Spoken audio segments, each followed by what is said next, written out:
Esse vídeo é uma análise dentro da análise. Isso porque eu vim falar sobre o livro de Norman Mailer, A Luta, que é uma das coberturas das lutas mais marcantes do boxe, Rumble in the Jungle. Eu já falei sobre essa luta aqui no canal. Foi o grande confronto entre Muhammad Ali e George Foreman. Eu já conheci essa luta, vi alguns documentários e vou comparar com outra obra biográfica de Muhammad Ali. Quer saber o que eu descobri?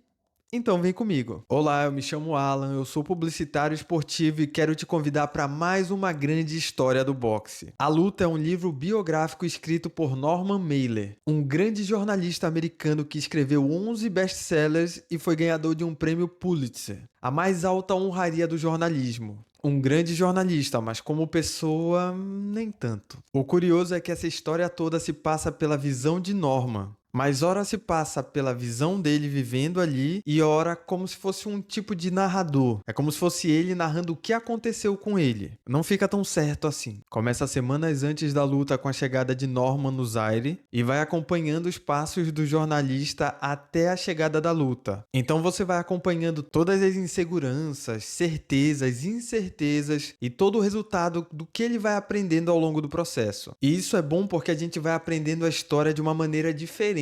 Dá para acompanhar também um pouco da nação do Zaire, as dificuldades e um pouco das restrições que os jornalistas passavam naquele momento. E enquanto eu estava lendo, foi impossível não comparar com uma outra obra de Ali, feita por Jonathan Hay, Ali, Uma Vida. Isso porque aqui a gente vê uma visão um pouco mais romantizada da história. Um atleta com um pouco mais de pompa nessa situação. Ali é retratado como o herói da história, então a gente imagina que por mais que ele tenha dificuldades, vai ser até meio fácil dele conseguir resolver. Ou pelo menos é essa a impressão que dá. Na versão de Norman, nós conseguimos ver através dos olhos de um outro espectador. Uma pessoa mais crítica e cética. Um jornalista mais crítico e cético dessa situação. E olha que Mailer deixa claro que a torcida dele é para Muhammad Ali. Mas a história ela não é muito colorida. Ela tem mais ali os seus tons de cinza. E aqui a gente consegue entender por que a bolsa de aposta estava 4-1 para Foreman. Mas a impressão que dava é que ele estava mais empenhado em provocar do que em levar a sério os treinos dele. Mailer até chega a comentar que é como se Ali já tivesse se esforçado tanto ao longo da vida que naquele momento ele poupava o seu esforço. Então ele fazia só o que era suficiente e o que ele achava necessário para conseguir vencer Foreman. É curioso porque a gente consegue ver que Ali conseguia dar um show de cobertura para a imprensa. Era um exagero tão grande que inclusive dava a impressão de que os jornalistas tinham antipatia pelo Ali por conta desse jeito. Eles não pareciam curtir tanto esse show e a arrogância que ele mostrava. He talks too much, he's ugly, he's pretending I'm the true champion and they make me the underdog. I'm gonna show them all they're wrong because I'm the champion.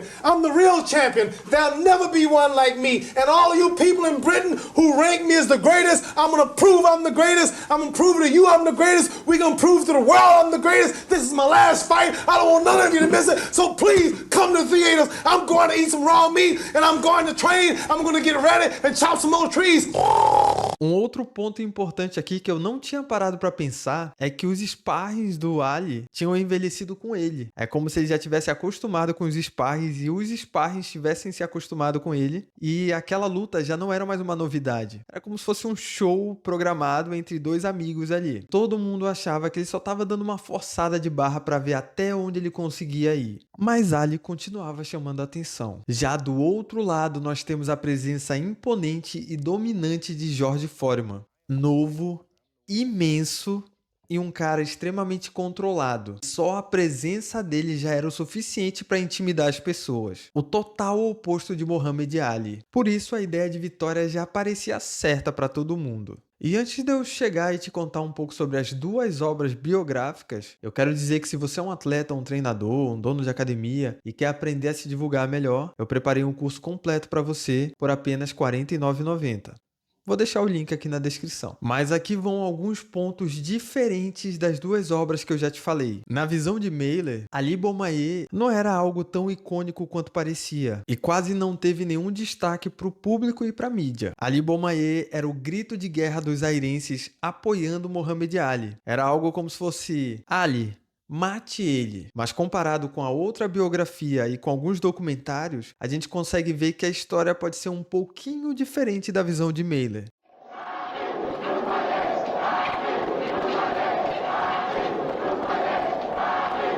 Nessa versão, a gente consegue ver que Ali fez uma campanha massiva contra Foreman, convencendo toda a nação zairense de que Foreman não era negro, mas um belga, assim como eu te contei nesse vídeo aqui. E para piorar a situação, Foreman ainda desceu do avião com seu pastor alemão, que era a raça de cachorro usada pelos belgas para subjugar os zairenses. Além dessa história ter sido uma baita sacanagem, até que dá para entender o sentido do Ali Boumaier. Entre os jornalistas e a mídia, Ali estava desacreditado, mas nós podemos acompanhar com Norman Mailer toda a trajetória que fez Ali calar a boca de todo mundo, como as estratégias de Ali na hora da luta e a surpresa de todos com a mudança dele de expectativa. Porque afinal de contas, a ideia que todo mundo tinha era que Ali ia dançar pelo ringue e fugir de Foreman todo momento, mas que uma hora ia ficar cansado, ia parar na frente de Foreman e aí sim seria o fim. Só que aí é que tá. A estratégia dele foi exatamente o contrário. Na verdade, ele ficou o tempo todo frente a frente com Foreman, brincando na cara do perigo. Você consegue imaginar esse contexto? Foreman era o dono da mão mais pesada da categoria e foi um choque para todo mundo ao ver que Ali estava ali parado nas cordas, tentando cansar Foreman e diminuir o raio de ação do seu ataque. E não deu outra. No final das contas, Ali chocou o mundo mais uma vez e deu lugar ao seu segundo reinado como campeão mundial dos pesos pesados. Ali, a sneaky right hand. Another sneaky right hand. This time he works over the shoulder of Foreman. It's a combination.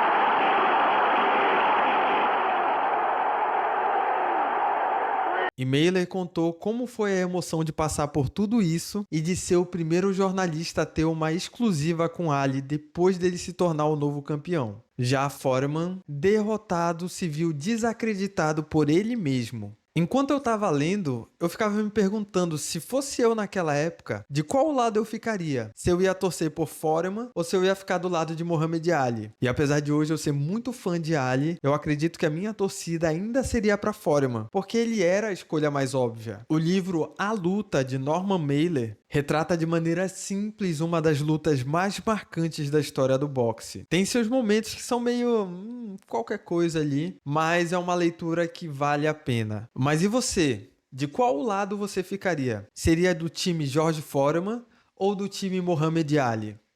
Conta aqui pra mim nos comentários. Esse vídeo também é uma homenagem à grande lenda que nos deixou, George Foreman, que muito além de Rumble in the Jungle, foi um atleta com um legado incrível, um verdadeiro campeão dentro dos ringues e da vida. E se você quer saber um pouco mais, vem comigo ver como foi Rumble in the Jungle, ou então vem comigo saber como Foreman saiu da falência e se tornou o peso pesado mais velho da história, além de um dos mais ricos da Forbes. Ah, e não esquece de me seguir para mais conteúdos como esse.